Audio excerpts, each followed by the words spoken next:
श्री कृष्णाय नमः, श्री गोपीजन वल्लभाय नमः, श्रीमदाचार्य चरण कमलेभ्यो नमः, श्री गुसाई जी परम दयालवे नमः, श्री गुरुभ्यो नमः। श्रुति स्मृति पुराणानाम् आलयम्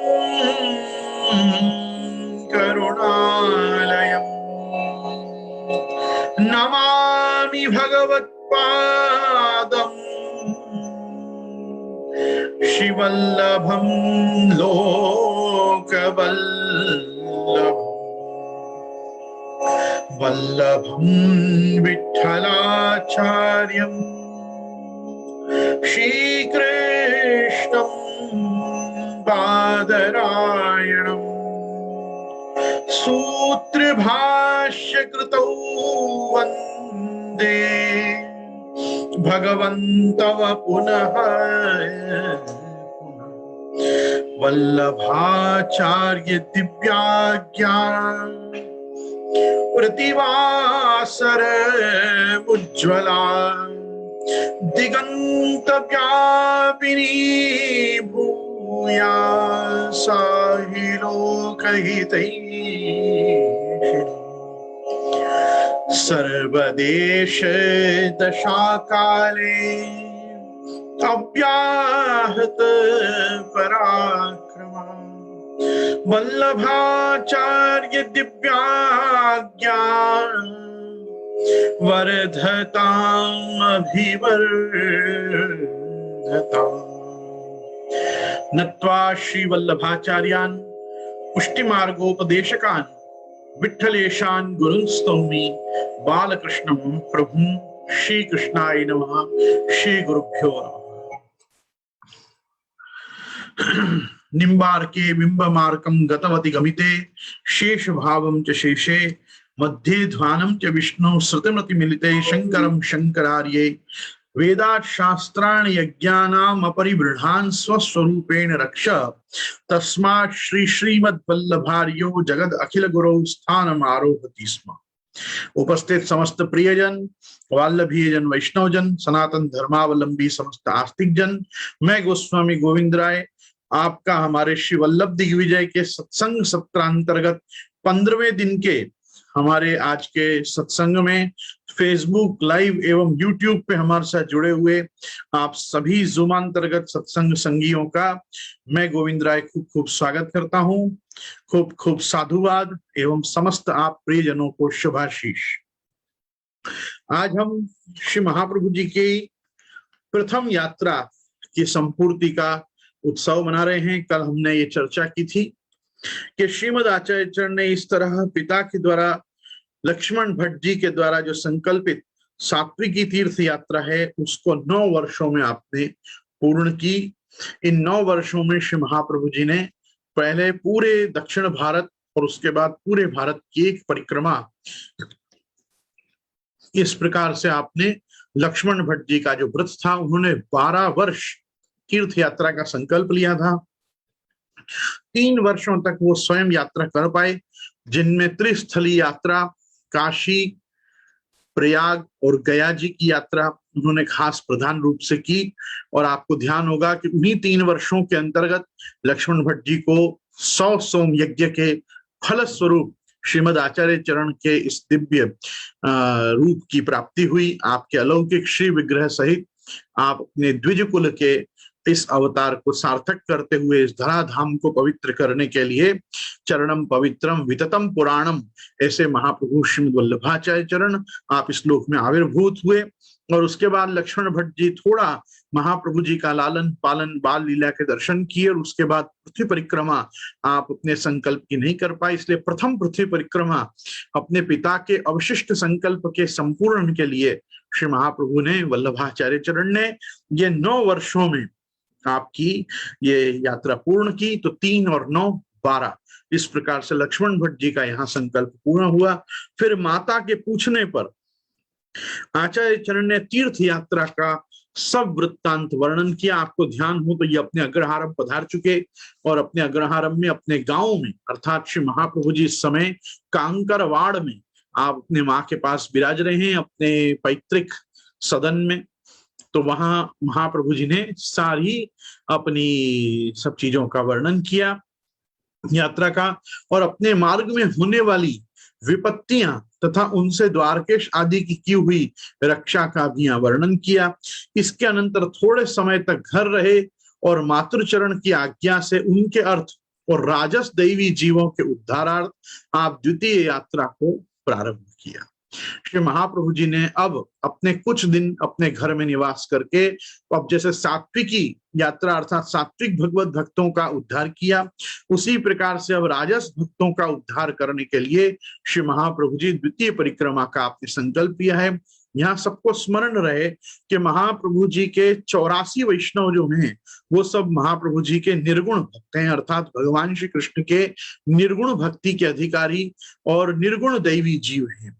और ये पूरे पृथ्वी परिक्रमा के दरमियान ये जितने भी लोग महाप्रभु जी के शरण आते हैं, ये सभी शरणागत जीव प्रकृतिजन्य सात्विक राजस तामस आदि प्रभेदों से युक्त अपने अपने स्व सामर्थ्य से ये उद्धरित नहीं होते हैं, अपितु श्री महाप्रभु जी के दर्शन मात्र से, महाप्रभु जी की चरण रज प्राप्त होने से, महाप्रभु जी के उपदेश प्राप्त होने से ये सात्विक राजस तामस आदि भक्तों का उद्धार महाप्रभु जी आप कृपा करके करते हैं। इस बात को संबोधित करने के लिए ही यहाँ पे यदुनाथ जी वल्लभ दिग्विजय में स्पष्ट कर रहे हैं कि महाप्रभु जी ने पहली सात्विकी परिक्रमा पूरी की और आप अपने राजस भक्तों के उद्धारार्थ, आप राजस दैवी जीवों के उद्धारार्थ द्वितीय यात्रा को आपने प्रारंभ किया।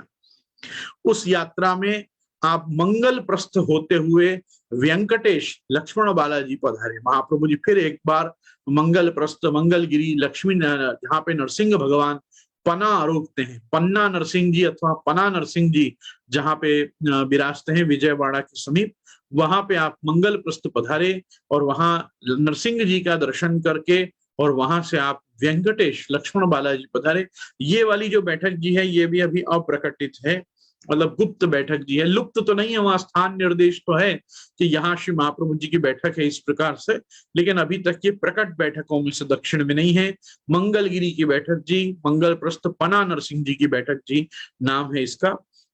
वहां से महाप्रभु जी पुनश्च एक बार वेंकटेश बालाजी पधारे। वहां से पूर्ववत दक्षिण यात्रा करते हुए विद्यानगर के पास नारायण दास कायस्थ को उपदेश कर तथा उसको साथ ले भीमरथी होते हुए श्री विठलनाथ जी पांडुरंग की सेवा को आप पधारे हैं। यहाँ श्री महाप्रभु जी अब पांडुरंग विठलनाथ जी की सेवा में पुनः एक बार पधारे हैं। श्री विठलनाथ जी ने आज्ञा की कि आप विवाह करिए, आपके लिए मैंने काशी में कन्या का संपादन कर दिया है और उस कन्या में आपके घर में मैं उत्पन्न होऊंगा और उस कन्या से मैं आपके घर में उत्पन्न होऊंगा। तो पांडुरंग विठलनाथ जी ने यहाँ पे श्री महाप्रभु जी को अपना, महाप्रभु जी का जो संकल्प था कि मैं आजन्म नैष्टिक ब्रह्मचारी ही रहूंगा। नैष्टिक ब्रह्मचर्य का मतलब होता है ब्रह्मचर्य के बाद गृहस्थाश्रम और वानप्रस्थ, ये दो आश्रम का चयन किए बिना सीधा संन्यास लेना।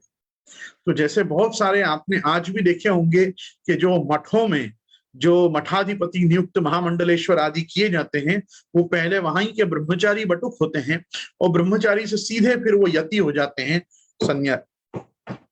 सन्यासी हो जाते हैं। तो श्री महाप्रभु जी का भी कुछ इसी प्रकार का संकल्प प्रारंभ में रहा कि मैं पहले ब्रह्मचर्य आश्रम में रहूंगा और समय आने पर मैं त्रिदंड वैष्णव संन्यास से अपने आप को परिव्राजक कर लूंगा, क्योंकि मैं पृथ्वी परिक्रमा करने और दैवी जीवों का उद्धार करने के लिए आविर्भूत हुआ हूं।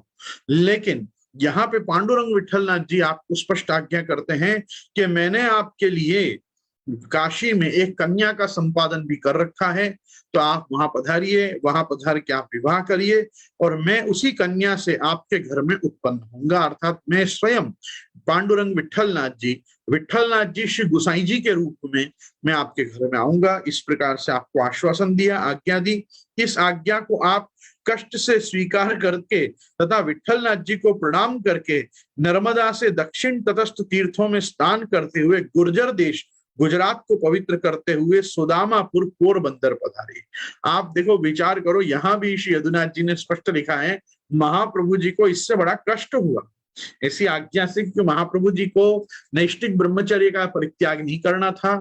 महाप्रभु जी को वास्तव में तो त्रिदंड पद्धति से वैष्णव संन्यास ही लेना था, लेकिन अब भगवद आज्ञा हो गई तो बस भगवद आज्ञा का उल्लंघन नहीं करना है। वाक्पति हैं आप, तो उस कारण से कष्टपूर्वक भी इस आज्ञा को महाप्रभु जी ने स्वीकार कर दिया। महाप्रभु जी ने ऐसा पहली बार यहाँ किया है, बाद में आगे भी बारंबार भगवान उनको आज्ञा करेंगे। सबसे पहले गंगा सागर संगम पे आज्ञा करेंगे कि अब आप वापिस मेरे धाम पधारो। उसके बाद यापि पश्चान्न मधुवने न कृतम तद्वयम मया देह देश परित्याग तृतीयो लोक गोचरा। तो समय पे महाप्रभु जी को गंगा सागर संगम पे भी आज्ञा होगी कि अब आपके इस पृथ्वी लोक के सारे कार्य अवशिष्ट भी पूर्ण होने आए हैं, अब आप मेरे धाम पधारो, अपने निज धाम पधारो। फिर महाप्रभु जी को दूसरी बार मधुवन में ठाकुर जी जताएंगे कि अब आप इस देह देश का परित्याग करो। और ये दो आज्ञा महाप्रभु जी पहले नहीं मानते हैं। उसके बाद तृतीय भगवद आज्ञा जब होती है तब तक महाप्रभु जी का दशम स्कंद सुबोधनी का कार्य पूर्ण हो चुका होता है। तो क्योंकि आप संपूर्णतया जिस कार्य के लिए आप प्रकट हुए हैं, गूढ़ार्थम प्रकटी करोमि बहुधा व्यासस्य विष्णु प्रियम, तो वो कार्य का संपूर्ण हो जाने के कारण आपको ये बात का सुख रहता है कि हाँ अब चलो, अब मैं भगवद आज्ञा भी मान सकता हूं, क्योंकि ये कार्य करना भी भगवद आज्ञा है। उसी प्रकार से देह देश का परित्याग करना ये भी भगवद आज्ञा है। तो इस प्रकार से महाप्रभु जी आप नर्मदा के दक्षिण तटस्थ तीर्थों में स्नान करते हुए और गुर्जर देश को पवित्र करते हुए सुदामापुर पोरबंदर पधारे। वहां के उपवन में कपूर सुदाम बाल को उपदेश किया और उसने आपका साथ लिया। फिर द्वारका में भगवान दास ब्राह्मण को तथा त्रिवेदी राज और माधव दोनों को शिष्य कर आप पुनश्च सिद्धपुर पधारे। महाप्रभु जी वहां से वापस सिद्धपुर पधारे। वहां भीमनाथ में कोई स्त्री पुरुष स्वतः आए और प्रणाम करके कहने लगे, हमने जितने पुत्र लाभ के उपाय हैं वो सब किए, परंतु अब तक हमें पुत्र लाभ नहीं हुआ।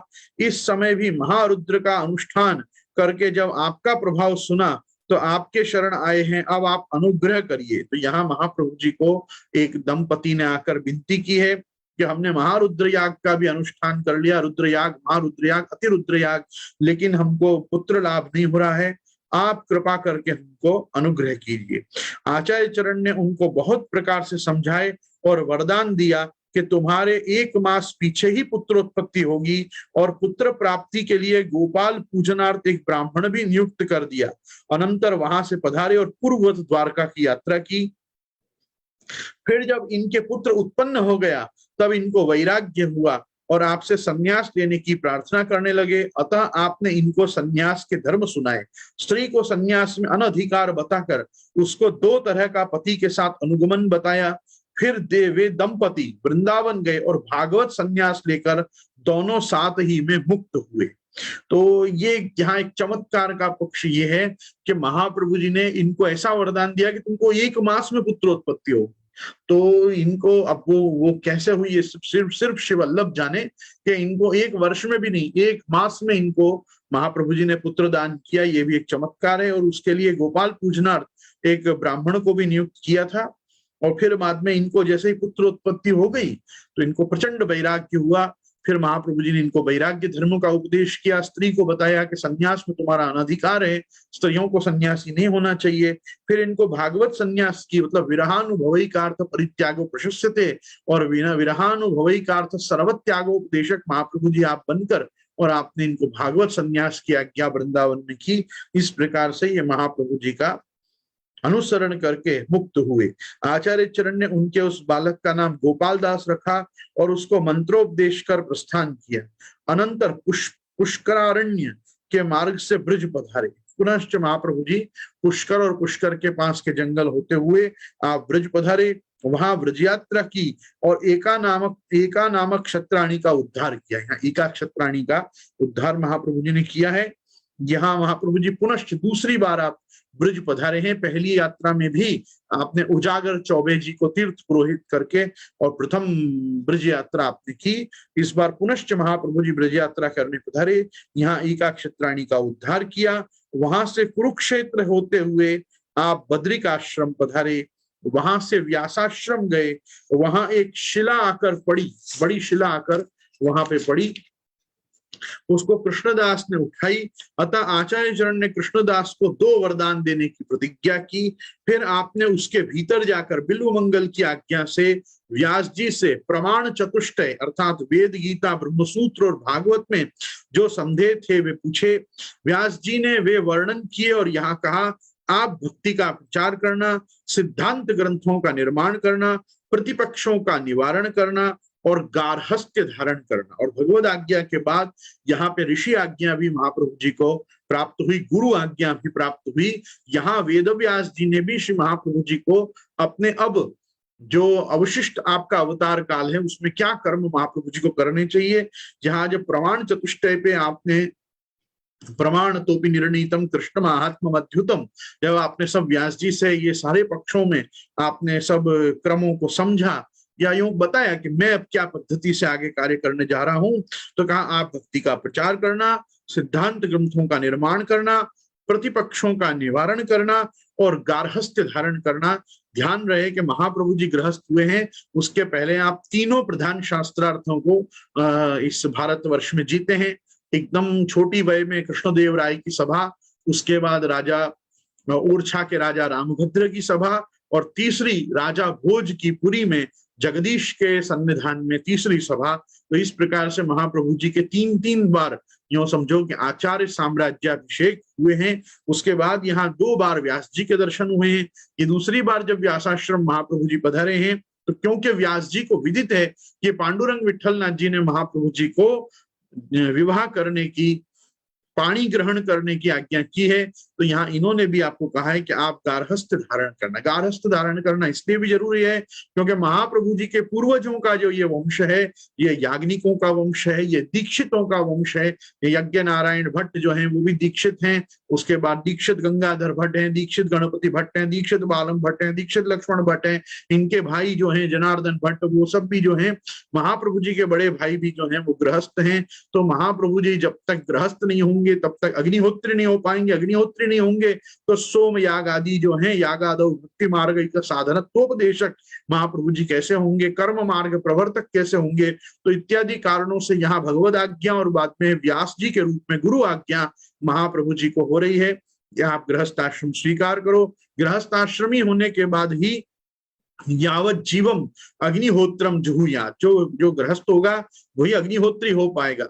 तो सागरी चित्त सोमयाजी दीक्षित होने के लिए महाप्रभु जी को गृहस्थ धर्म स्वीकारना है। अनंतर महाप्रभु जी वहां से आचार्य जन ने आज्ञा स्वीकार की और उनको प्रणाम किया, व्यास जी को प्रणाम किया और कहा ठीक है, अब मुझे गुरु आज्ञा और प्रभु आज्ञा दोनों हो चुकी हैं। अनंतर हरिद्वार के उपमार्ग से चलते हुए सुकर क्षेत्र पधारे महाप्रभु जी, सौरों जी पधारे और वहां कृष्णदास को गुरु दर्शन की आज्ञा देकर कन्नौज होते हुए प्रयाग आए। यही वो समय है कि जब कृष्णदास जी अपने गुरु को मिलने जाते हैं, लौकिक गुरु को, वहां दुखी होते हैं, दुखी होके और महाप्रभु जी में ईश्वर भाव और गुरु भाव उभय रूप से महाप्रभु जी का आके दर्शन करते हैं। तो वहां से महाप्रभु जी उनको कहा कि तुम कन्नौज होते हुए और प्रयाग में मुझे आके मिलना। प्रयाग आए, कन्नौज में चतुस्संप्रदायस्थ विरक्तों ने आपका आदर किया। कन्नौज में जब श्री महाप्रभु जी पधारे तो चारों संप्रदाय के जो विरक्त भक्त थे, मतलब रामानुज, मध्व, निम्बार्क और विष्णु स्वामी, महाप्रभु जी का तो संप्रदाय इस समय बन रहा है, चल रहा है, तो मैं वल्लभ संप्रदाय नहीं कहूंगा, मैं विष्णु स्वामी संप्रदाय कहूंगा। तो उस काल में विष्णु स्वामी, रामानुज, मध्व और निम्बार्क, इस प्रकार चारों संप्रदाय के विरक्त भक्तों ने आपका खूब आदर किया।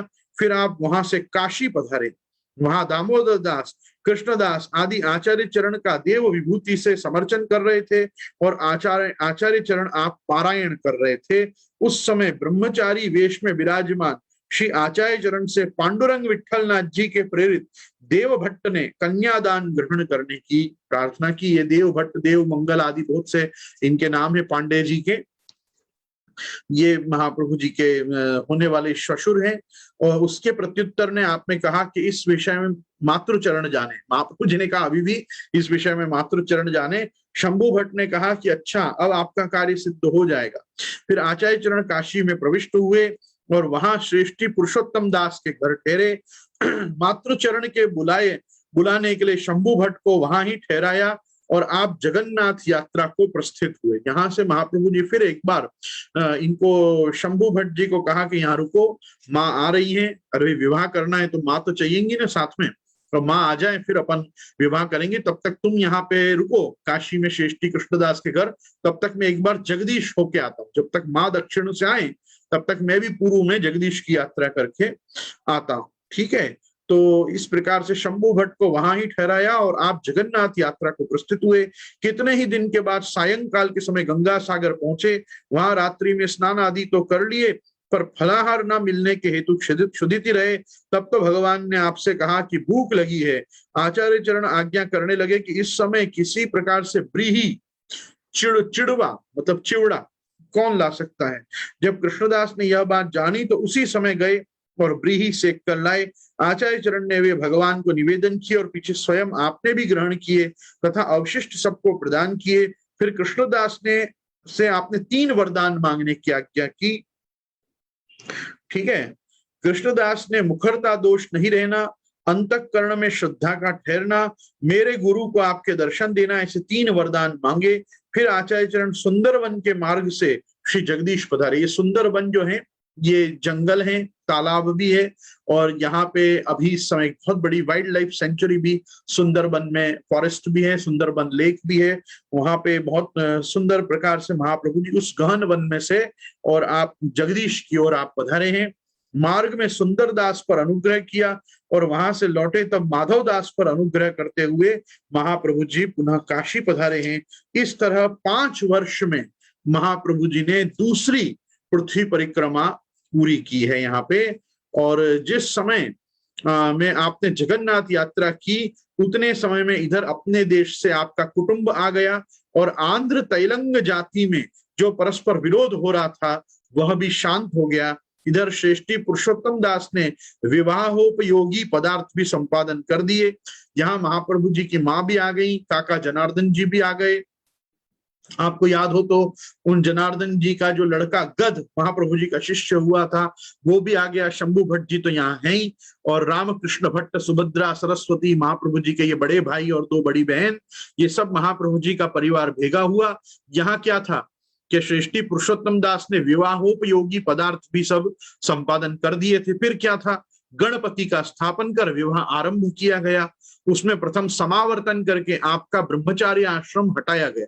ये समावर्तन की जो विधि होती है, ये जब व्यक्ति कोई भी स्नातक हो जाता है, स्नातक मतलब ग्रेजुएट तब होती है, लेकिन एक ये समावर्तन की पद्धति एक आश्रम को त्याग के दूसरे आश्रम में प्रवेश करते हैं तब भी होता है। ये जो समावर्तन है ये ब्रह्मचर्य आश्रम को त्यागना और गृहस्थ आश्रम को स्वीकार करना, उसको समावर्तन कहते हैं। तो ये प्रथम समावर्तन किया, अर्थात गणपति स्थापन हुआ, विवाह प्रारंभ हुआ, उसमें समावर्तन करके आपका ब्रह्मचर्य आश्रम हटाया गया। फिर आपके काका जनार्दन भट्ट जी और भ्राता रामकृष्ण जी, विष्णु चित्त उपाध्याय, सुभद्रा के वर रामेश्वर जी, महाप्रभु जी के ये बड़े बहनों ही हैं, महाप्रभु जी की बहन के पति हैं रामेश्वर जी, और सरस्वती के वर महेश जी। ये महेश जी जो हैं ये छोटी बहन, मतलब महाप्रभु जी से तो ये भी बड़ी हैं, महाप्रभु जी के सबसे बड़े भाई रामकृष्ण जी। फिर ये महाप्रभु जी की यज्ञोपवीत जिन्होंने कराई थी, जिन्होंने लक्ष्मण भट्ट जी का विवाह कराया था, वो सब विष्णु चित्त उपाध्याय। ये इस समय काफी वृद्ध होंगे लेकिन हैं, भूतल पे विद्यमान थे महाप्रभु जी के विवाह तक, विष्णु चित्त उपाध्याय। सुभद्रा अपने पति रामेश्वर जी के साथ, सरस्वती जी अपने पति महेश जी के साथ, और महाप्रभु जी के मामा लक्ष्मीपति जी, ये जिनके घर अपनी माँ को इन्होंने कृष्णदेव राय की सभा के समय पे छोड़ा था और वहां से ही फिर आप पृथ्वी परिक्रमा पधारे, तो इनका महाप्रभु जी के मामा जी का नाम जो है वो लक्ष्मीपति जी है। तथा शंभु भट्ट आदिकों को आगे करके कन्या याचन के लिए देवन भट्ट के घर महाप्रभु जी गए। कन्या याचन होता है निश्चय तांबुल, जिसको हम निश्चय तांबुल कहते हैं वो, तो ये कन्या याचन के लिए देवन भट्ट के घर गए। वहां देवन भट्ट, कृष्णार्य, रामार्य, शंकर, अच्युत, विष्णु भट्ट, सदाशिव, दीक्षित आदि सब जनों ने मिलकर इन सबको निश्चय तांबुल दिया और कन्यादान की प्रतिज्ञा की। दूसरे दिन ग्रह मुख हुआ, ग्रह शांति हुई, ग्रह मख मतलब यज्ञ, ग्रह का होम, ग्रह शांति का होम हुआ। और तृतीय दिवस दोनों तरफ वृद्धि उत्सव हुआ, मतलब जिसको हमारे यहाँ वल्लभ कुल में वृद्धि की सभा कहते हैं, ये वृद्धि की सभा का प्रस्ताव हुआ। वस्त्र, अलंकार तथा दक्षिण आदि का दान और महाभोजन आदि हुए। फिर चतुर्थ दिन अर्थात आषाढ़ शुक्ला पंचमी को आपका विवाह उत्सव बड़े समारोह के साथ हुआ और विवाह के समय गोत्रोच्चारण भी हुआ। तो ये महाप्रभु जी का जो विवाह दिवस है वो आषाढ़ शुक्ल पंचमी का दिन है। फिर ये महाप्रभु जी का विवाह चौथे दिन हुआ। तो 4 दिन तक इनका गणेश स्थापन से लेकर समावर्तन से लेकर ग्रह शांति निश्चय तांबुल और उसके बाद सप्तपदी पर्यंत महाप्रभु जी का विवाह 4 दिन तक लगातार चला। और चौथे दिन महाप्रभु जी का विवाह हुआ। इस समय पे गोत्रोच्चारण 2 बार होता है, कन्यादान के समय भी होता है, निश्चय तांबुल के समय में भी होता है। तो वो प्रकार से गोत्रोच्चारण हुआ। फिर वर का अतिथि पूजन हुआ जिसमें देवन भट्ट सुधा तथा उनके अन्य संबंधियों ने आपका पाद प्रक्षालन किया। महाप्रभु जी के केसर स्नान आदि दुग्ध आदि से पैर धोए। इस तरह यथा विधि आपका विवाह संपूर्ण हुआ। फिर प्रथम काका जनार्दन भट्ट जी ने वधू को दीक्षा दी। ये दीक्षा का मतलब मुंह दिखाई है। यहाँ दीक्षा दी मतलब और कोई प्रकार से दीक्षा नहीं दी है। यहाँ पे जनार्दन भट्ट जी ने सबसे पहले मुंह दिखाई दी। घर में जब बहू आई तो विवाह समाप्त हो जाने पर आचार्य चरण ने औपासन विधि का आरंभ किया और क्षण मास पर्यंत वहां ही निवास किया। ये जो 6 मास महाप्रभु जी एक स्थान पे विवाह के बाद रहे हैं, यही पंचगंगा घाट की महाप्रभु जी की विवाह की बैठक की है। महाप्रभु जी का विवाह वहां नहीं हुआ। देखो मेरी बात को समझिए, विवाह कहाँ होता है? विवाह कन्या वालों के घर में होता है या कन्या वालों के मंडप में होता है। अब लोग जिसको पंचगंगा घाट की महाप्रभु जी की विवाह की बैठक बोलते हैं, वो विवाह की बैठक का सीधा अर्थ होता है विवाह के बाद जहां अपना घर अपना रसोड़ा करके महाप्रभु जी जहां विराजे, जहां विराज के मुकुंद राय जी की सेवा करते हुए आपने सपत्नीक जहां पे अपना घर फर्स्ट टाइम स्टार्ट किया। महाप्रभु जी के 3 ही घर प्रधान रहे। पहला घर महाप्रभु जी का ये पंचगंगा घाट का विवाह की बैठक जी, दूसरा महाप्रभु जी का अडेल जहां पे जगह गोपीनाथ प्रभु चरण की का जन्म हुआ, और तीसरा चुनार चरणाद्री जहां पे साक्षात प्रभु चरण श्री गोसाई जी का जन्म हुआ। इस प्रकार से महाप्रभु जी ने अपने जीवन में 3 रेसिडेंस बनाए और जहां आप विवाहोपरांत आप अपने माता और अपने पत्नी सहित आप जहां विराजे, और जहां विराज के आपने श्री मुकुंद राय जी, श्री नवनीत प्रिया जी, द्वारकाधीश जी, मदन मोहन जी, गोकुलनाथ जी और विठलनाथ जी आदि सब प्रभुओं की सेवा की है। वैसे महाप्रभु जी के 3 घर हुए हैं। पहला घर जो महाप्रभु जी का है विवाह के बाद गृहस्थाश्रम मतलब गृहस्थित्वा स्वधर्मता, जहां महाप्रभु जी ने स्वयं किया हो वो गृहस्थित्वा स्वधर्मता पंचगंगा घाट की महाप्रभु जी की बैठक, जिसको लोग विवाह की बैठक कहते हैं। विवाह की बैठक में समझते हैं कि महाप्रभु जी ने यहाँ शादी की थी। अरे आप वो जगह जाके देखो, वहां शादी की जगह ही नहीं है। इतनी छोटी सी कोठड़ी और इतनी छोटी सी जगह है कि वहां कोई व्यक्ति विवाह कर ही नहीं सकता है। विवाह यहाँ थोड़ी हुआ होगा। विवाह तो जो पांडे जी हैं जिनकी कन्या महाप्रभु जी ने ली, उनके वहां आप घुड़ चढ़ी करके पधारे होंगे, वहां विवाह हुआ होगा जहां पे महाप्रभु जी का ससुराल होगा। ससुराल में शादी होती है ना, घर में। यहाँ थोड़ी, खुद के घर में थोड़ी शादी होती है। तो एक समझने की बात खाली मैं यहाँ समझा रहा हूं कि पंचगंगा घाट की महाप्रभु जी की काशी की जो बैठक जी है वो महाप्रभु जी का पहला घर है। और आप विचार करो कितनी छोटी सी जगह में महाप्रभु जी अपनी गृहस्थी लेके रहे। वहां अटकाव भी पाले, सूतक भी पाले, पिंडरू भी पाले, सब प्रकार के धर्माचरण भी किए, अग्निहोत्र आदि भी किए। कौन कहता है ये बहुत बड़ी जगह हो तो ही धर्माचरण हो सकता है? छोटी छोटी जगहों में भी कैसे मनुष्य अपने स्वधर्म का निर्वाह कर सकता है, ये महाप्रभु जी ने उस स्थान में रह के बताया है। आप विचार करो, आप वो स्थान को अगर गंगा जी से देखोगे ना तो इतनी सीढ़ियां हैं कि एक खाली नहाने धोने के लिए अगर इतनी सीढ़ियां चढ़नी उतरनी पड़े ना तो आदमी नहाने धोने का धर्म त्याग दे। ऐसी ऐसी काशी की भयंकर सीढ़ियां हैं। लेकिन फिर भी आप ये चीज देखो कि ये सब जगत गुरु आचार्य अपने जीवन में अव्यवस्था की स्थिति में भी कितने व्यवस्थित ढंग से अपने धर्म का आचरण करके, निर्वाह करके, अपने जीवन से आचिन होती शास्त्राणी स्वाचार्य स्थापयत्यपि उपदेक्षयन्ति तम येन तमाचार्यम प्रचक्षते, अपने आचार्यत्व का ये स्वरूप बताते हैं। मैं खास कहना चाहूंगा, जो लोगों ने नहीं देखी हो वो कभी काशी जाओ तो इस बार महाप्रभु जी के विवाह की बैठक देखो, और देखने पे आपको आश्चर्य होगा कि इतनी छोटी सी जगह में महाप्रभु जी कैसे रहते होंगे, जिनके इतने बड़े बड़े राजा महाराजा जिनके सेवक हैं। अरे क्या काशी का राजा महाप्रभु जी के शरण नहीं आया होगा क्या? काशी का राजा भी महाप्रभु जी के शरण आए थे उस काल में, जानते थे कैसी महान अलौकिक आदि दैविक विभूति यहाँ पे साक्षात विराज रही है, तो भी क्या किसी ने महाप्रभु जी को बड़ी जगह ऑफर नहीं की होगी? नहीं की होगी। पर देखो यही आचार्यों की ब्यूटी है, यही आचार्यों के चरित्र का गौरव है, जो है जितना है उसमें वो प्रसन्न है, उनको उतना संतोष है, क्योंकि सबसे पहले वो एक ब्राह्मण है। ब्राह्मण में संतोष की वृत्ति होना बहुत एक आवश्यक अंग है उसके ब्राह्मणत्व का, कि वो निरपेक्ष शुचिर दक्ष उदासीनो गतव्य था सर्वारंभ परित्यागी यो मत भक्त समय प्रिय, इस पे तो खरा उतरना चाहिए ना वो व्यक्ति। तो आप देखो महाप्रभु जी का जो संकल्प है, महाप्रभु जी का कैसा संकल्प है। अड़ेल जाके देखो महाप्रभु जी कितने रिमोट रूरल स्थान में विराजे हैं। आज भी आप चुनार में महाप्रभु जी की बैठक देखो, गुसाई जी की, महाप्रभु जी ने जहां पे प्रादुर्भाव श्री गुसाई जी ने आपने लिया है, वो स्थान आज भी सेक्लूडेड ही है। महाप्रभु जी रह प्रिय हैं तो हैं, महाप्रभु जी को एकांत ही प्रिय है, क्योंकि एकांत में आदमी रहेगा तो जाके अध्ययन कर पाएगा, एकांत में रहेगा तो भगवत भजन होगा, एकांत में रहेगा तो ग्रंथ निर्माण होगा। आज आप देखो बड़ी बड़ी यूनिवर्सिटीज को क्यों चाहिए 200 एकड़ 400 एकड़ का कैंपस? स्पेस, लोगों को स्पेस चाहिए, हर ढंग के व्यक्ति को एक अपना स्पेस चाहिए, एक अपने इंडिविजुअल ग्रोथ के लिए। इसलिए आप बड़ी बड़ी यूनिवर्सिटीज का आप देखोगे, कॉलेजेस को देखोगे, आप इंस्टीट्यूशंस को देखोगे एजुकेशन के, अब वो छोटे में नहीं रहना चाहते, उनको लेक्स चाहिए, गार्डन्स चाहिए, लैंडस्केप्स चाहिए, उनको लेबोरेटरीज चाहिए, उनको अलग अलग जगह पे अलग अलग विंग चाहिए for different different department, so that they can work and think properly. इसलिए आचार्यों का भी एक स्वभाव हुआ करता था, आचार्य शहरों में रहना पसंद नहीं करते थे। और आप देखो हम सब शहरी आचार्यों की हालत क्या हुई है, हमारे जीवन में उतना तप, उतना ज्ञान, उतना भक्ति नहीं रह गई है, क्योंकि जीवन का शहरीकरण हो गया। हमको वापस जाना चाहिए गावड़ाओं की ओर, हम वहां जाएंगे तो जाके ठाकुर जी की सेवा, भजन पाठ, संध्या, गायत्री, यज्ञ याग आदि, ग्रंथ अध्ययन, कुछ लेखन, कुछ उपदेश, वो भी अधिकारी लोगों को, अनधिकारियों को नहीं। जो आया जिसको जो सुनना है सुन लिया, कोई प्रकार का उसके पीछे का त्याग नहीं। शास्त्र पढ़ने के लिए एक माहौल की जरूरत है, शास्त्र पढ़ाने के लिए भी एक माहौल की जरूरत है। हर व्यक्ति को आप शास्त्र पढ़ा नहीं सकते, सुना सकते हो। हम भी सुना ही रहे इतने दिन से, ये शास्त्र सुन रहे हैं सब जन, ये सुनना है, ये इंफॉर्मेशन गैदर करना है, ये अभी भी ये पार्ट ऑफ एजुकेशन नहीं है।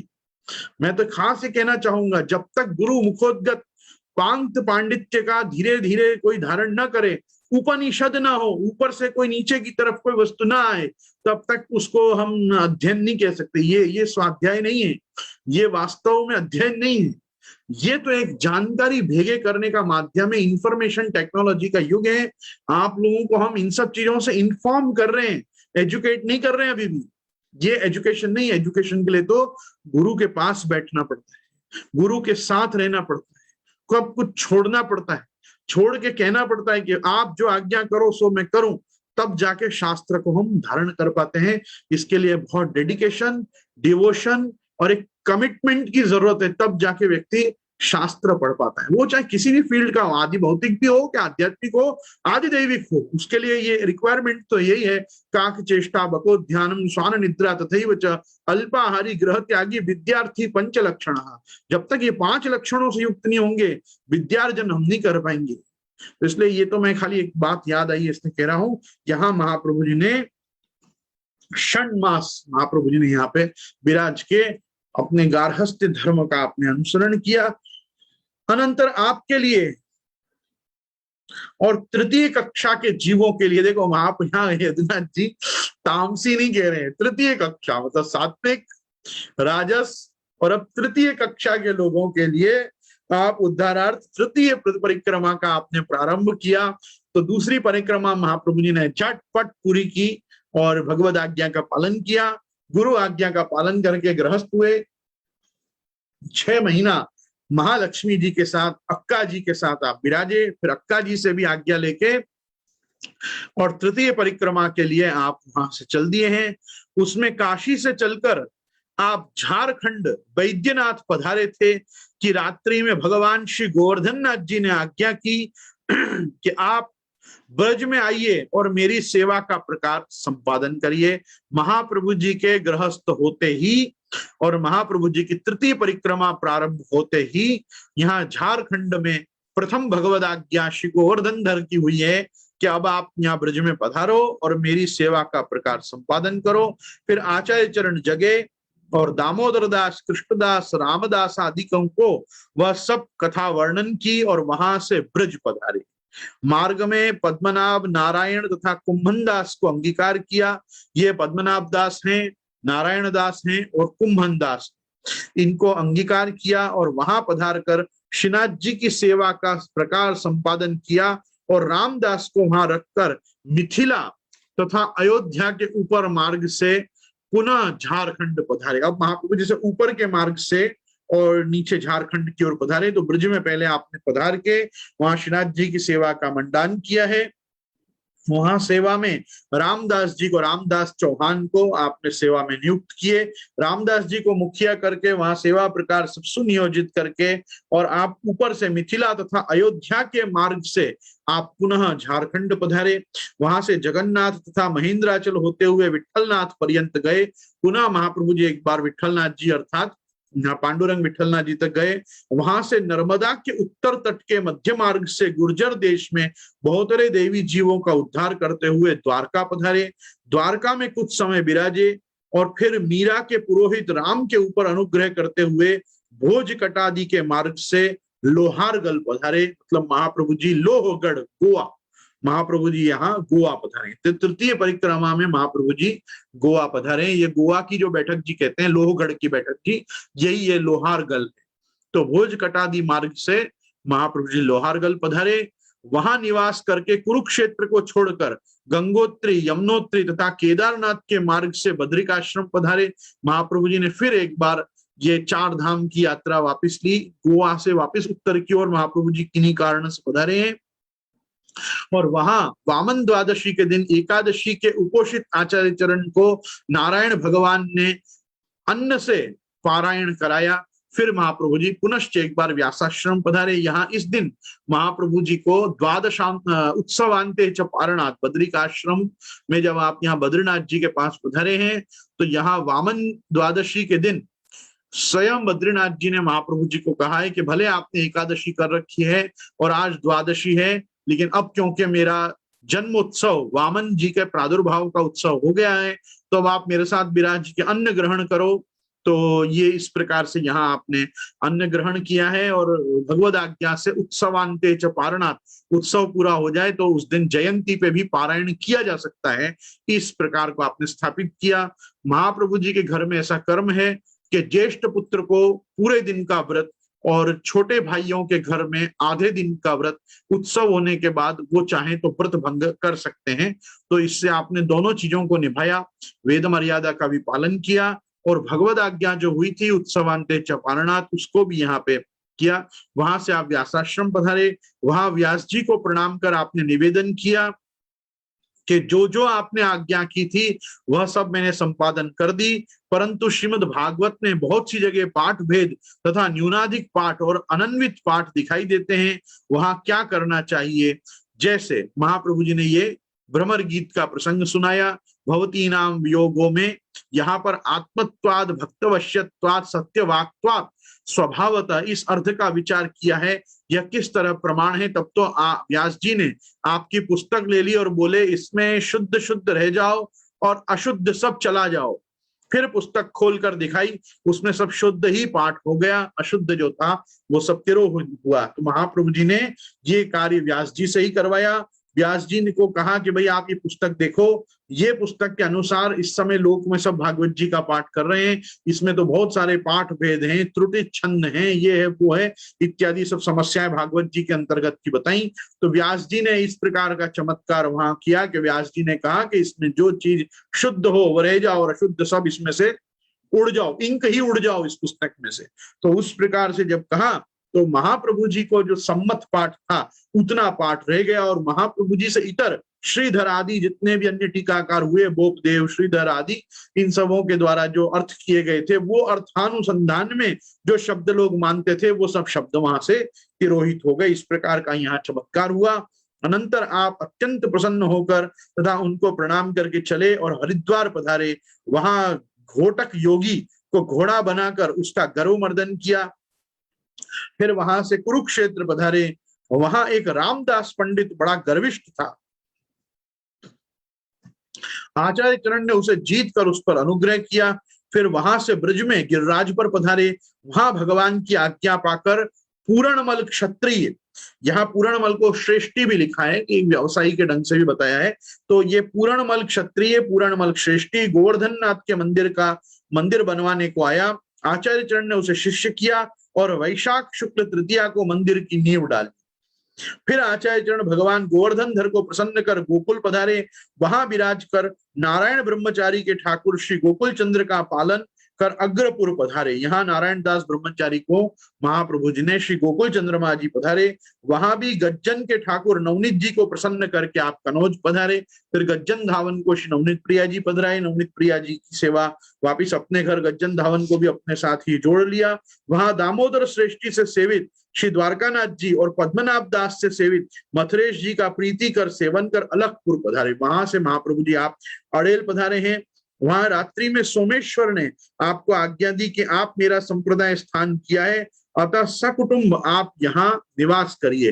पृथ्वी में 3 जगह वैकुंठ भूमि है, एक चरणाद्रि में, एक वृंदावन की भूमि में, एक चंपारण में मालती की भूमि में, यहाँ और यहाँ धात्री की भूमि में। इन तीनों को ही 3 प्रकार की तुलसी है, वनोद्भवा, कृष्णा और श्वेता।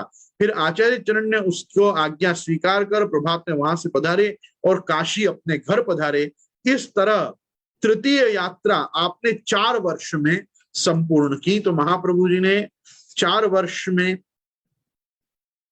एक यात्रा, 5 वर्ष में 2 यात्रा और 9 वर्ष में सबसे पहली वाली यात्रा, इस प्रकार से 9, 5 और 4 अर्थात 18 वर्ष महाप्रभु जी ने केवल भारत भ्रमण किया और पृथ्वी परिक्रमा का अनुष्ठान जो है ये महाप्रभु जी का ये तृतीय यात्रा भी आपने संपूर्ण की।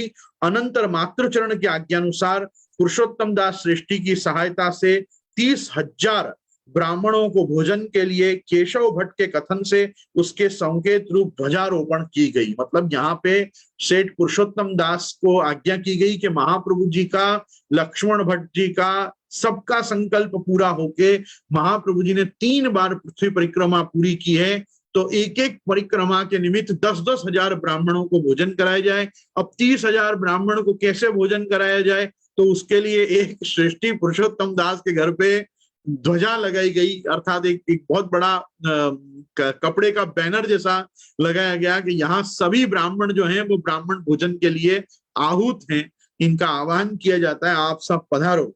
तो इस प्रकार से कितने ही जो मात्सर्यग्रस्त विद्वानों ने ये ढिंढोरा कर दिया कि ये काशी विजय की ध्वजा है। अब यहाँ क्या हुआ कि लोगों को ऐसा महाप्रभु जी के ये 30,000 ब्राह्मणों के भोजन को देख के अच्छे को जेलस हो जाए। तो जो ईर्षाग्रस्त मात्सर्यग्रस्त लोग थे, इनको बड़ी ईर्षा हुई। इन्होंने कहा ये जो ध्वजा है ये कोई ब्राह्मण भोजन की ध्वजा नहीं है, इस विद्वान ने पूरी काशी विजय की है, इस प्रकार का ढिंढोरा ये पीट रहे हैं, तो ये जो ध्वजा है ये तो काशी विजय की ध्वजा है। अतः काशिस्थ लोग आपसे विवाद करने आने लगे। जब विद्यार्थी लोग और खल लोगों ने विवाद का आरंभ किया तो आचार्य चरण ने विचार किया, इस तरह तो यज्ञ कार्य, सेवा कार्य, ग्रह कार्य सब होते हैं, वो नहीं हो पाएंगे।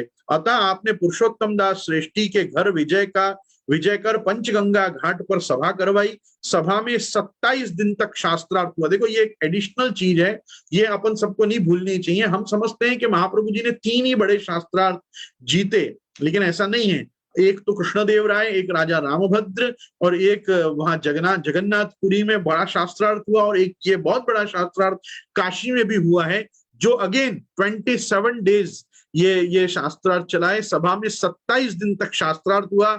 27वें दिन जाते उपेंद्रादिक यति तथा और विद्वान लोग भी पराजित हो गए। तथापि काशी के खल लोग भला इस तरह कैसे शांत हो सकते थे। उनने तो फिर आचार्य चरण को पत्रिकाएं भेजी। आचार्य चरण ने भी एक पत्रिका लिखकर विश्वनाथ जी के द्वार पर आरोपण कर दी। उसे देखकर विद्वान लोग तो चुप हो गए और दुष्टों ने तो उसे फाड़ी डाली। तब तो श्रेष्ठी जी ने राजा की आज्ञा से उनको धमकाए, अतः उनने अभिचार शुरू कर दिया। अब देखो ये पूरी घटना ये बता रहे हैं कि 27 दिन बाद भी जब वो खल पराजित होकर भी शांत नहीं हुए, तो उन्होंने अलग अलग ढंग से महाप्रभु जी को धमकी के पत्र और अलग अलग प्रकार की चैलेंजेस के पत्र भिजवाने शुरू किए। ये सब प्रपंच से पिंड छुड़ाने के लिए महाप्रभु जी ने एक पत्रावलंबनम नामक एक बड़ा निर्णय ग्रंथ दे दिया कि भाई जितने बार बार एक से प्रश्न आके जो लोग करते हैं विद्वान और मुंह की खा के जाते हैं, इससे अच्छा पहले जो निर्णीत सिद्धांत है उसको पढ़ लो, उसके बाद कोई संदेह हो तो आना। तो इस प्रकार से महाप्रभु जी ने वहां काशी विश्वनाथ जी के द्वार पे ये पत्रावलंबनम जो है, पत्रावलंबे पंडित जीता माइक मत मातंग, तो ये जितने भी माइक मत मातंग जो थे, हाथी बड़े बड़े मायावाद के, इन सबको आपने पत्रावलंब के माध्यम से जीता। लेकिन वो भी महाप्रभु जी की जय जयकार जब इन विद्वानों से सहन नहीं हुई तो इन्होंने उसको भी वो द्वार फाड़ दिया किसी कारण से। ठीक है, तब तो श्रेष्ठी पुरुषोत्तम दास ने राजा को कह के इन सब दुष्टों को धमकाए, अतः उन्हें अभिचार शुरू किया। इस अवसर में आपने हरिवंश पाठक आदि पर अनुग्रह किया और भार्या के द्विरागमन आदि संस्कार भी किया। आपके ससुर भागवत सांप्रदायिक थे, जब उनने संन्यास ले लिया तो सुधा ने पंच देवताओं के पूजन का धन भी आचार्य चरण को निवेदन कर दिया। अर्थात महाप्रभु जी के जो ससुर थे उन्होंने इस समय पर संन्यास लिया, और संन्यास लेने के कारण क्या हुआ, अब जो उनकी पत्नी थी वो अकेली रह गई, तो उन्होंने कहा मुझसे तो ये पंचदेव पूजा होगी नहीं, तो ये आप स्वीकारो। ये पंचदेव पूजा में से ही जो गोकुलनाथ जी हैं चतुर्थ निधि, वो श्री महाप्रभु जी को ससुराल से प्राप्त हुए। अनंतर विश्वनाथ जी के आज्ञानुसार आप काशी से पधारे। चरणाद्रि में सांप्रदायिकों की प्रार्थना से आपने शंकर कर मंदी को जीता, यहाँ भी किसी एक विद्वान को आपने जीता है।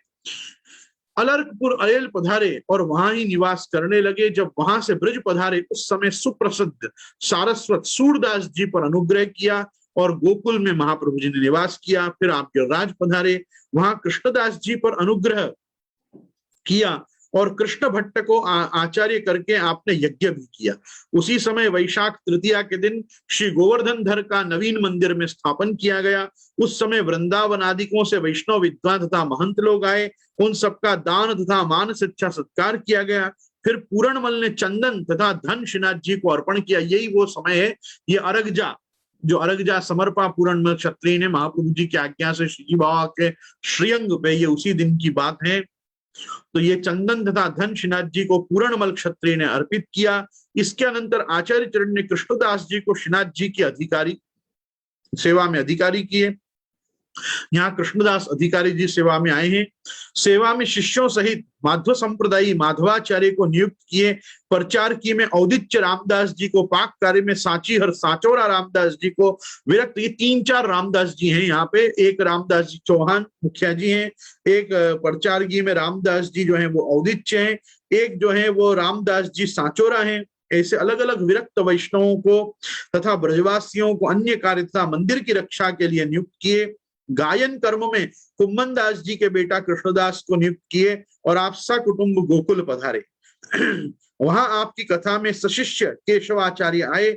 उनको मथुरा में विश्रांत घाट पर जो यवन यंत्र था, जिसके नीचे होकर निकलने से हिंदू लोगों की चोटी कटकर यवन हो जाती थी, उसके उतरवाने के लिए योगिनीपुर आचार्य ने वहां के पुरद्वार पर आपका दिया हुआ यंत्र बांधा, जिसके नीचे होकर निकलने वाले यवन लोग हिंदू लोग हो जाते थे।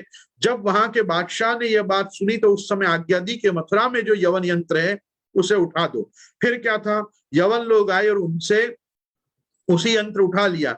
अनंतर श्रीमद आचार्य चरण सशिष्य स्थानेश्वर पधारे। वहां आपने रामानंद पर अनुग्रह किया और पुनः गोकुल पधारे। गोकुल में जब आपकी महिला बहुजी की प्रार्थना से संकर्षण उनके गर्भ में आए, तब यवनों के भय के मिश से निज कुटुंब तथा निज प्रभु को वासुदेव आदिकों को साथ लेके अलर्कपुर अड़ेल भिजवाए और पीछे से दामोदर दास आदिकों सहित आप भी अड़ेल पधारे। वहां पे जब गर्भिणी भार्या के सब संस्कार हो चुके, मतलब जो सीमंतो नयन और 8वां सा और सब जो था गर्भाधान आदि संस्कार से लेके सीमंतो नयन पर्यंत जब सब संस्कार अक्का जी के अर्थात महालक्ष्मी जी के हो गए, वहां जब गर्भिणी भार्या के सब संस्कार हो चुके, तब संवत 1567 की आश्विनी कृष्ण द्वादशी को श्री गोपीनाथ जी का प्रादुर्भाव हुआ। अनंतर उनके संस्कार किए गए और दीक्षा भी दी गई। तदनंतर आप काशी गए और वहां ज्योतिष्टोम नाम का सोम याग के साधन के लिए श्रेष्ठी पुरुषोत्तम दास जी को नियुक्त कर ऋत्विजों की परीक्षा के लिए आप घर पधारे।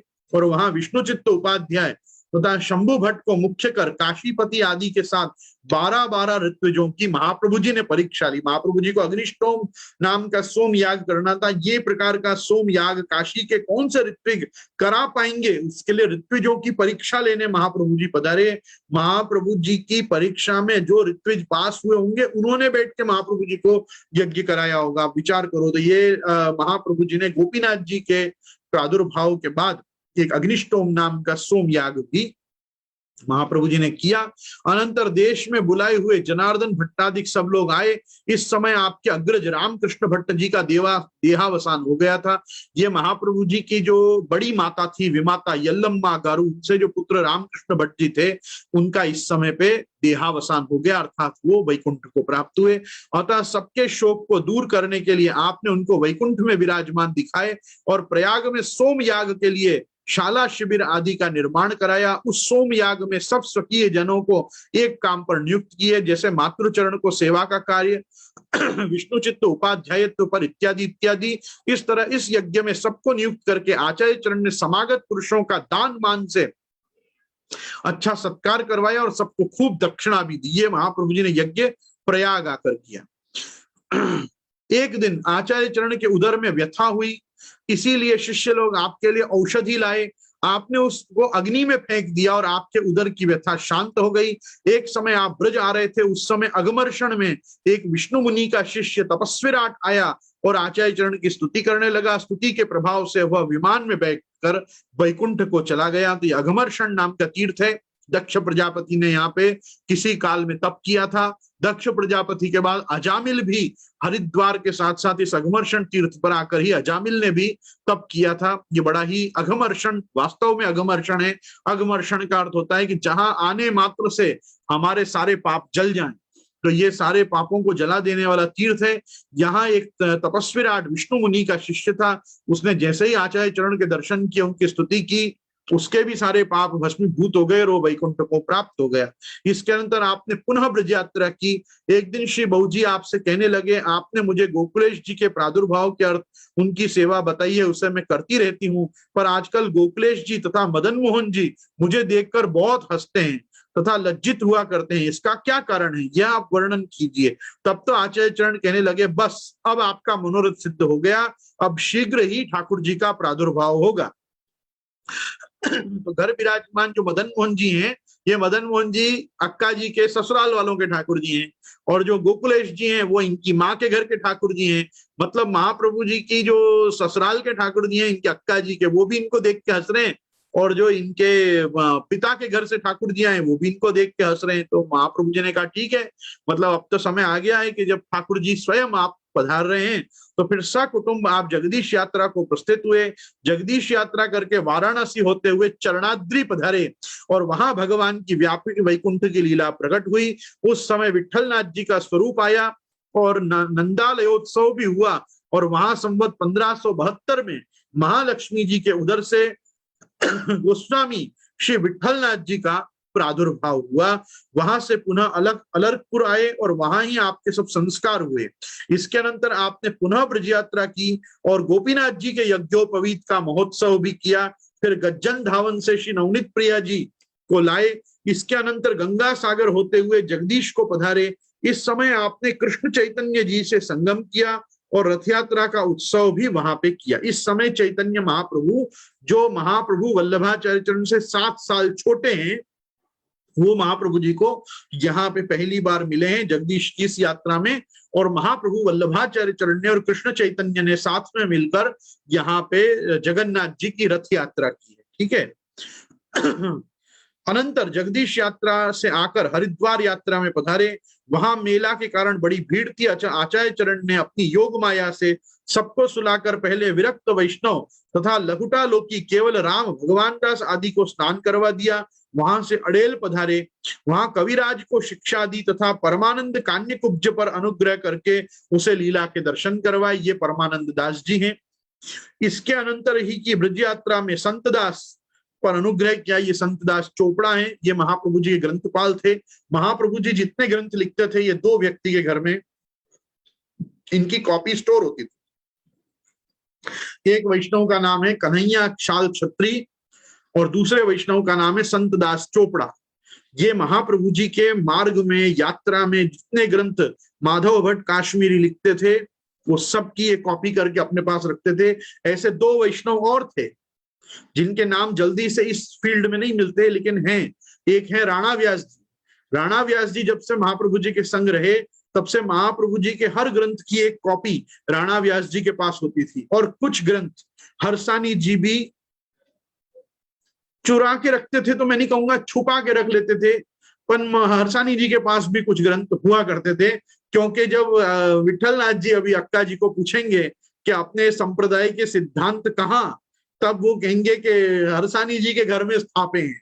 तो वो हरसानी जी के घर में वो बुक्स रखी हैं, वहां से तुम देख लो। उसका फिर अपने वो रूपांतर होके वो जाके गुसाई जी पूछते हैं कि महाप्रभु जी के मार्ग को सिद्धांत कहा, तो फिर अक्का जी कहते हैं कि दामोदर दास जी के हृदय में स्थापे हैं। अरे दामोदर दास जी के हृदय में स्थापित तो अपनी पत्नी के हृदय में नहीं स्थापित थे, कि अपने पुत्रों के हृदय में नहीं स्थापित थे। वो फिर कहीं ना कहीं प्रक्षेपण है वार्ता में। वार्ता में प्रक्षेपण इतना ही है, गुसाई जी बड़े होके पूछते हैं वेयर आर द बुक्स, तो अक्का जी कहते हैं books are with Damodar Das Harsani ji, go and find them. तो जिस कोठड़ी में, जिस रूम में रहा करते थे हरसानी जी, अब व्यावृत भजन करते थे महाप्रभु जी का या पादुका जी की सेवा करके रहते थे, वहां से गुसाई जी ने गए और जाके हरसानी जी के पास से बुक्स कलेक्ट करके ले आए। That is all. उसी प्रकार से कन्हैया क्षाल क्षत्रिय, संत दास चोपड़ा, राणा व्यास, माधव भट्ट काश्मीरी जी तो महाप्रभु जी के सामने ही लीला में पधार गए थे, तो फिर उनके सब बुक्स तो ऐसे भी वासुदेव दास छकड़ा आदि सबके संगी चलती थी महाप्रभु जी के साथ। कहने का तात्पर्य यह है कि ये संत दास चोपड़ा भी वन ऑफ द पीपल हैं जिनके पास महाप्रभु जी के लिखे चोपड़ा विराजते थे। ठीक है, तो ये पूरी घटना है। 3-4 जन के पास महाप्रभु जी के ग्रंथ हुआ करते थे। ऐसे ही यदुनाथ जी नहीं लिख रहे हैं कि 84 ग्रंथ ऑफिशियली महाप्रभु जी ने लिखे हैं। आज तो 84 के 84 प्राप्त नहीं होते हैं, पर वो इन्हीं कारणों से नहीं प्राप्त होते हैं कि कुछ जगह पे वो पत्र लुप्त हो गए, कुछ गोपीनाथ जी की बहू जी ले गए, कुछ गुसाई जी को प्राप्ति नहीं हुए, कुछ इन यात्राओं के दरमियान बारिश में भीग गए होंगे, लुप्त हो गए होंगे, नष्ट हो गए होंगे। वो काल की कोई पेपर क्वालिटी इतनी सुपर फाइन ना हुआ करती थी, ना उस समय की इंक क्वालिटी इतनी अच्छी होती थी कि कोई चीजें ब्लॉट ना हो जरा सी भेज लगने पर। तो तैलाद रक्षेद, जलाद रक्षेद, रक्षेद शिथिल बंधनात्, बहुत चीजों से रक्षण करना चाहिए। मूर्खों से भी ग्रंथों का रक्षण करना चाहिए। किसी मूर्ख के हाथ में ग्रंथ पहुंच जाता है फिर भी उसको नहीं मालूम होता है उसकी क्या उपादेयता है। ऐसे असंख्य मूर्खों के घर में पुष्टि मार्गी ग्रंथ साहित्य विराज रहा है, जो उनके घर की जगह तो घेर ही रहा है और उनकी बुद्धि की जगह नहीं घेर पा रहे हैं वो ग्रंथ। वो मालूम नहीं क्यों, बस लोग कलेक्ट कर लेते हैं ग्रंथों को, अपन पढ़ता कोई भी नहीं है। ये बहुत एक दुख है इस संप्रदाय का। खैर, तो इस प्रकार से संत दास पर अनुग्रह किया। मैं थोड़ा भाग इसलिए रहा हूं, ग्रंथ पूरा होने आया है, तो अकारण ग्रंथ को खींचने से लाभ क्या। अभी महाप्रभु जी ने गोपीनाथ जी पधार गए, गुसाई जी पधार गए, गोवर्धनधर आप स्थापित हो गए, महाप्रभु जी के सारे शास्त्रार्थ पूरे हो गए। तो आज ये 10 मिनट और देके हम ग्रंथ को संपूर्णता की ओर ले ही जाते हैं, ताकि कल से कुछ और चिंतन करेंगे, अच्छा मनन करेंगे। तो अनुग्रह किया और ब्रज से आप कुरुक्षेत्र पधारे। फिर गोपाल दास तथा गंगाबाई पर अनुग्रह किया और द्वारका यात्रा की। वहां से ब्रज आए और ब्रज से हरिमूर्ति लेकर अलगपुर अड़ेल पधारे।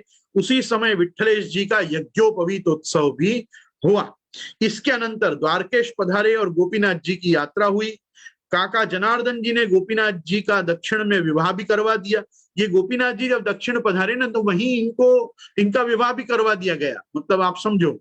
तो इस कारण से इसके अनंतर जगदीश यात्रा हुई। इस यात्रा में गंगा सागर संगम पधारे थे कि तृतीय स्कंद की सुबोधनी जी पूर्ण हुई और आपके लीला में पधारने के लिए भगवान ने प्रथम आज्ञा गंगा सागर संगम पे करी।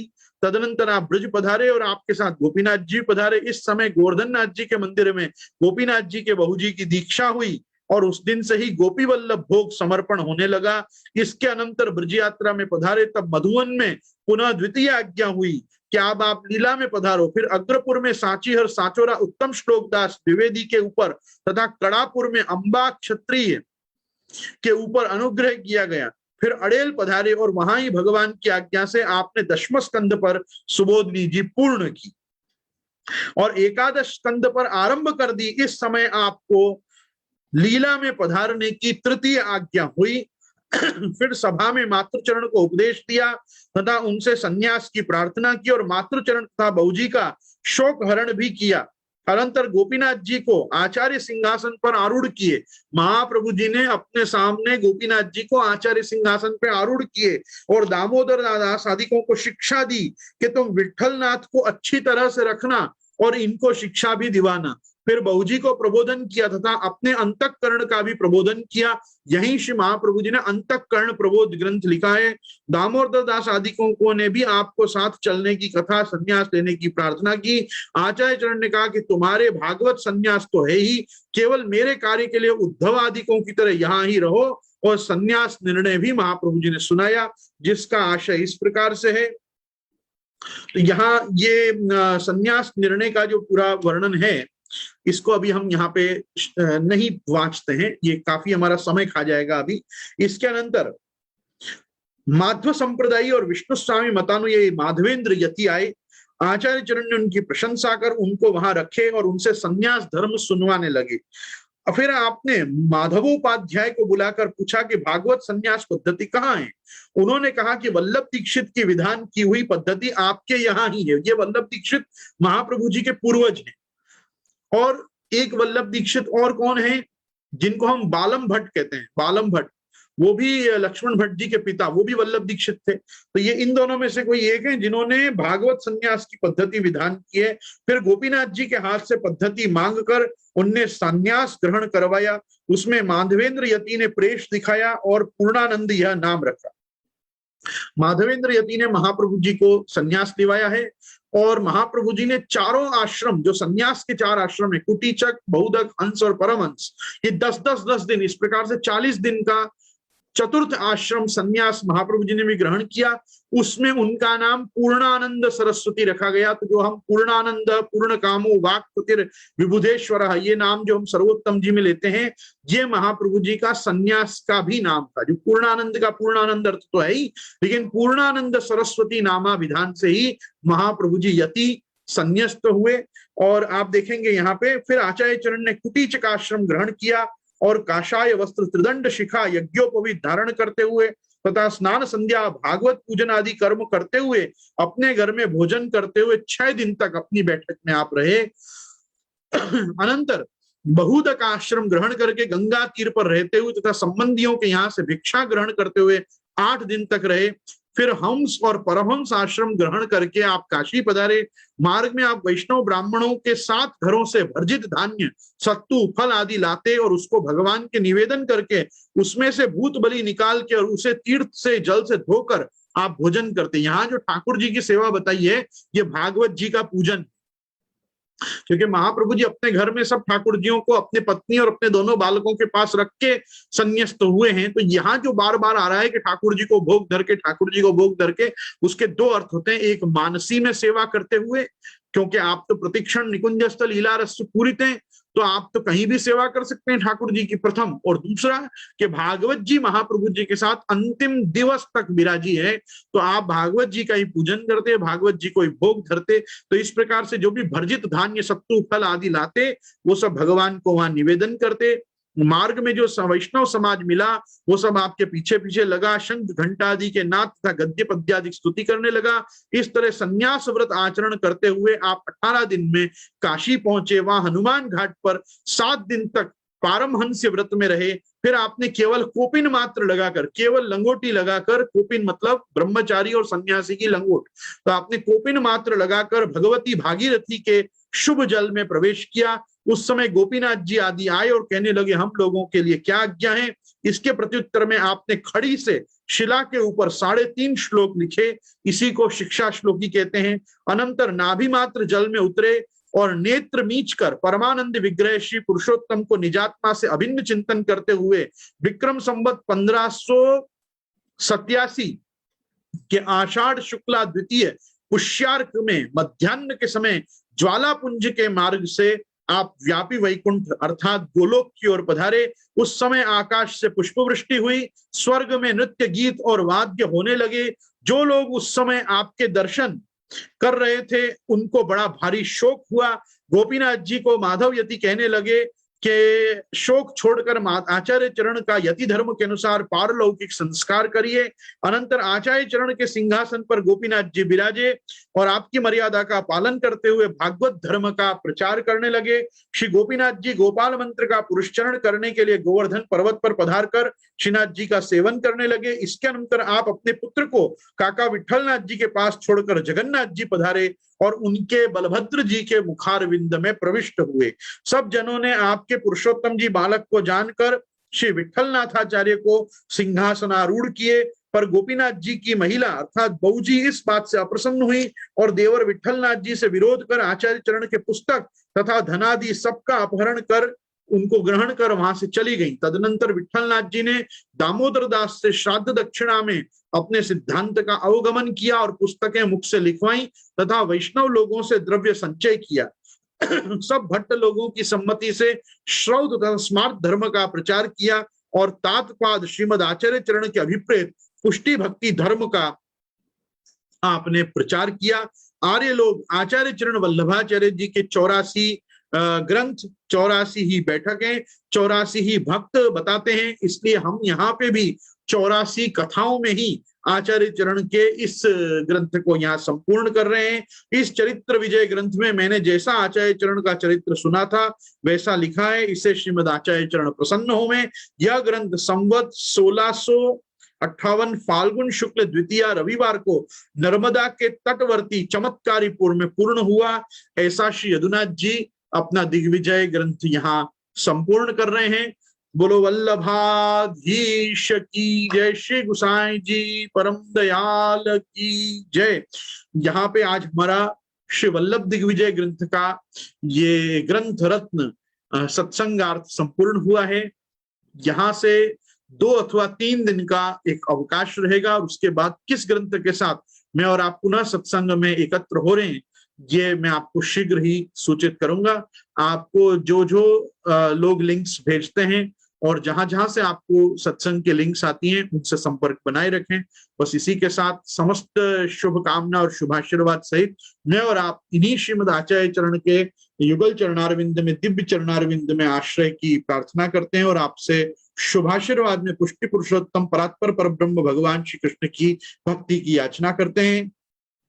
दृढ़इन चरणन केरो भरोसो, दृढ़इन चरणन केरो, श्री वल्लभ नख चंद्र छटा बिन सब युग मांझा अंधेरो भरोसो, साधन और नहीं आ कली में जासो होय निबेरो, सूर्य कहा कहे द्विविध आंधरो, बिना मोल को चेरो भरोसो, दृढ़इन चरणन केरो भरोसो।